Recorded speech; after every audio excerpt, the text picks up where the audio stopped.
नमस्कार, चार के चक्रव्यूह देख रहे हैं आप। मैं हूं आपके साथ राधिका राज। आज चार के चक्रव्यूह में बात होगी विश्व हिंदू परिषद की। दरअसल कांग्रेस पार्टी के अध्यक्ष मल्लिकार्जुन खड़गे के विवादित बयान को लेकर वीएचपी ने जमकर निशाना साधा है।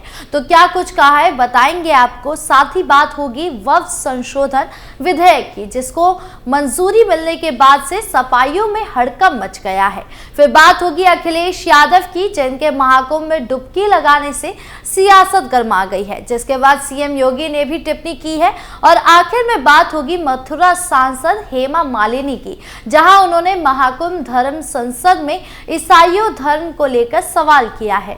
तो क्या कुछ चल रहा है बताएंगे आपको। तो चलिए शुरू करते हैं चार का चक्रव्यूह। पहली खबर विश्व हिंदू परिषद से जुड़ी है। दरअसल विश्व हिंदू परिषद ने प्रयागराज के संगम में डुबकी लगाने पर भारतीय जनता पार्टी के नेताओं पर निशाना साधते हुए कांग्रेस अध्यक्ष मल्लिकार्जुन खड़गे द्वारा दिए गए बयान को लेकर कांग्रेस की आलोचना की। विहिप ने कहा कि लोग उनकी आस्था का अपमान करने को लेकर कांग्रेस को माफ नहीं करेंगे। विश्व हिंदू परिषद के संयुक्त महासचिव सुरेंद्र जैन ने प्रधानमंत्री नरेंद्र मोदी और केंद्रीय गृह मंत्री अमित शाह के बारे में खड़गे की टिप्पणी की निंदा करते हुए कहा कि कांग्रेस हमेशा से हिंदू विरोधी रही है और दुनिया जानती है कि कैसे उसने हिंदुओं को आतंकवादी कहकर और भगवा आतंकवाद शब्द गढ़कर पाप किया है। विहिप की ये प्रक्रिया खड़गे ने इस दावे के बाद आई है कि भाजपा नेता कैमरों के सामने संगम में डुबकी लगाने के लिए एक दूसरे के होड़ कर रहे हैं। खड़गे ने सवाल किया था कि क्या इस तरह के कृत्य से देश से गरीबी मिटाने में मदद मिलेगी। मध्य प्रदेश के महू में जय बापू जय भीम जय संविधान रैली में कांग्रेस प्रमुख ने मोदी और शाह पर निशाना साधते हुए आरोप लगाया कि उन्होंने इतने पाप किए हैं कि वो 100 जन्मों में भी स्वर्ग नहीं जा सकते। खड़गे ने ये टिप्पणी ऐसे समय की जब शाह ने महाकुंभ में संगम में डुबकी लगाई। अब जैन ने संवाददाताओं ने खड़गे की टिप्पणी के बारे में पूछा, तब उन्होंने कहा कि कांग्रेस प्रमुख ने महाकुंभ में लोगों की आस्था का अपमान किया है, जबकि ये दुनिया का सबसे बड़ा धार्मिक समागम है। जैन ने आरोप लगाया कि खड़गे की टिप्पणी कांग्रेस की कुंभ को बदनाम करने और विभाजन पैदा करने की साजिश का हिस्सा है, क्योंकि हिंदू समाज के सभी वर्गों के लोग, चाहे उनकी जाति कुछ भी हो, महाकुंभ में आते हैं। उन्होंने कहा कांग्रेस हमेशा से हिंदू विरोधी रही है। आस्था का कोई भी अपमान स्वीकार नहीं किया जा सकता। देश की जनता और हिंदू समाज इससे माफ नहीं करेगा और इसका मुंह तोड़ जवाब देगा। जैन ने कहा कि कांग्रेस अपनी हिंदू विरोधी नीतियों के कारण डूब रही है। मोदी और शाह के बारे में खड़गे की टिप्पणियों के संबंध में पूछे जाने पर जैन ने कहा कि दुनिया कांग्रेस के पापों को जानती है। उन्होंने कहा सिर्फ मुसलमानों को खुश करने के लिए उन्होंने सनातन का अपमान किया है, हिंदुओं को आतंकवादी कहा है, भगवा आतंकवाद शब्द गढ़ा है और हिंदुओं पर झूठे मुकदमे दर्ज किए हैं।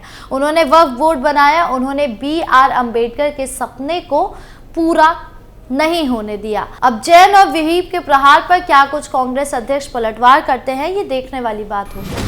बढ़ते अगली खबर की ओर, जो वक्फ संशोधन विधेयक से जुड़ी है। दरअसल संयुक्त सदस्य समिति ने वक्फ संशोधन विधेयक को 14 बदलावों के साथ मंजूरी दे दी, जिसमें एनडीए 14 सुझावों को मंजूरी दे दी गई है, जबकि विपक्ष सांसदों के सभी प्रस्तावों को खारिज कर दिया गया, जिस पर सपा सांसद मोहिबुल्लाह नदवी ने नाराजगी जताई है और कहा कि कुछ लोगों को वक्फ की जमीन देने के लिए अल्पसंख्यकों को निशाना बनाना जा रहा है।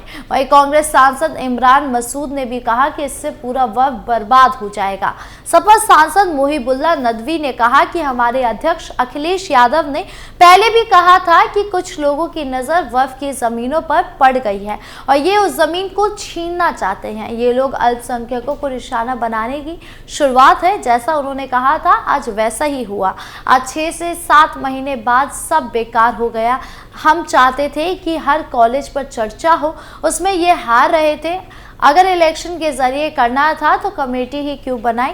रामपुर सांसद ने कहा कि इस बिल की वजह से बहुतों से चेहरे को पहचाना है जो दिखते सेक्युलर है लेकिन इनके साथ भी खड़े हैं। पहले ये तय किया गया था कि हर 15 दिनों में 2 बैठकें बुलाई जाएगी, फिर भी इतनी जल्दी बैठकें क्यों बुलाई गई? रातों रात एजेंडे बदल दिए जाते हैं। ये सब क्या है? ये सब सिर्फ तानाशाही है, आवाम की आंखों में धूल झोंकना है और लोगों को बेवकूफ बनाने की कोशिश कर रही है। सपा सांसद ने कहा कि जिस तरह से ड्रामा कर रहे हैं ये देश का भला कभी नहीं चाह सकते। देश की एकता और अखंडता को इन लोगों से खतरा हो जाएगा। अगर इस तरह से ये काम करते रहे तो दूसरे लोगों को ये लगेगा कि उनका हक मारा जा रहा है, तो जाहिर सी बात है कि वो लोग विरोध करेंगे। इधर कांग्रेस सांसद इमरान मसूद ने भी इस पर आपत्ति जताई और कहा कि इस तरह से जेपीसी की बैठक में काम हुआ उसे इतिहास याद रखेगा। ये लोग वक्फ को बर्बाद करने का कानून ला रहे हैं, वक्फ पूरा बर्बाद हो जाएगा।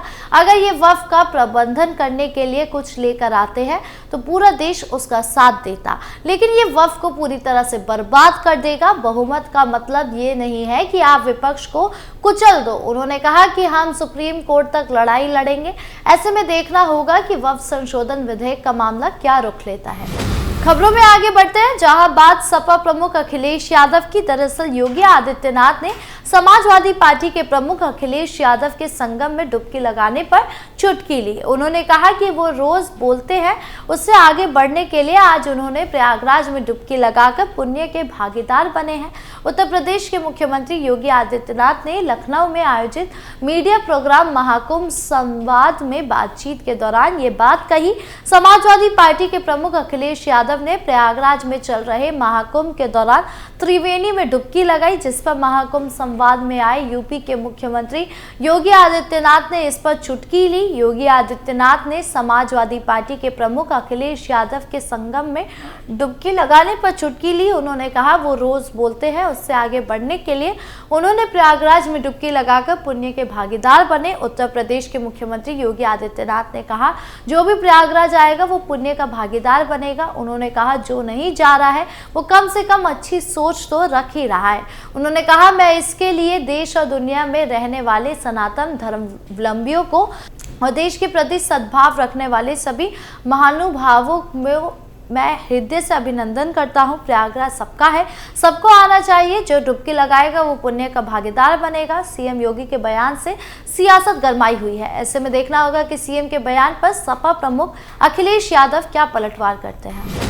खबरों के अंत में अब बात मथुरा सांसद हेमा मालिनी की, जहां सांसद ने ईसाई धर्म को लेकर सवाल किए हैं। दरअसल उत्तर प्रदेश के प्रयागराज महाकुंभ में कथावाचक देवकी नंदन ठाकुर की अगुवाई में सनातन धर्म संसद में भारतीय जनता पार्टी की सांसद हेमा मालिनी भी पहुंची।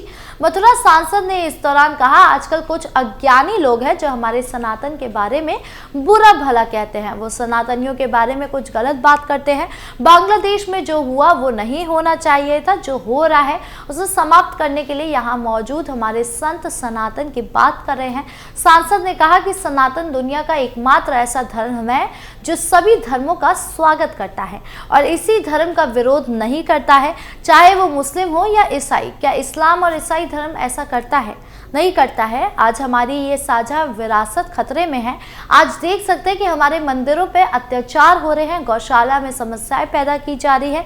ये सब नहीं होना चाहिए। वहीं महाकुंभ में सनातन धर्म संसद में आध्यात्मिक नेता देवकी नंदन ठाकुर ने कहा कि हमने सनातनी हिंदू बोर्ड अधिनियम के लिए एक प्रस्ताव तैयार किया और यहाँ मौजूद सभी धार्मिक नेताओं ने इस पर सहमति व्यक्त की है। हम इस संविधान को भारत सरकार को भेजेंगे और इस पर चर्चा के लिए प्रधानमंत्री नरेंद्र मोदी से उनका समय मांगेंगे, इस उम्मीद के साथ कि अगर वक्फ बोर्ड होगा तो सरकार हिंदू और सनातनियों को एक सनातन बोर्ड का तोहफा देंगे। आपकी मथुरा सांसद और कथावाचक देवकी नंदन ठाकुर पर क्या राय है, कमेंट करके जरूर बताएं। 4 के चक्रव्यूह में आज का खबरों का सिलसिला यही खत्म करते हैं। कल फिर मिलेंगे आपसे नई वीडियो के साथ। वीडियो अच्छी लगी हो तो लाइक शेयर करें, चैनल को सब्सक्राइब करना ना भूलें और देश की तमाम बड़ी खबरों से जुड़े रहने के लिए देखिए कैपिटल टीवी उत्तर प्रदेश। नमस्कार।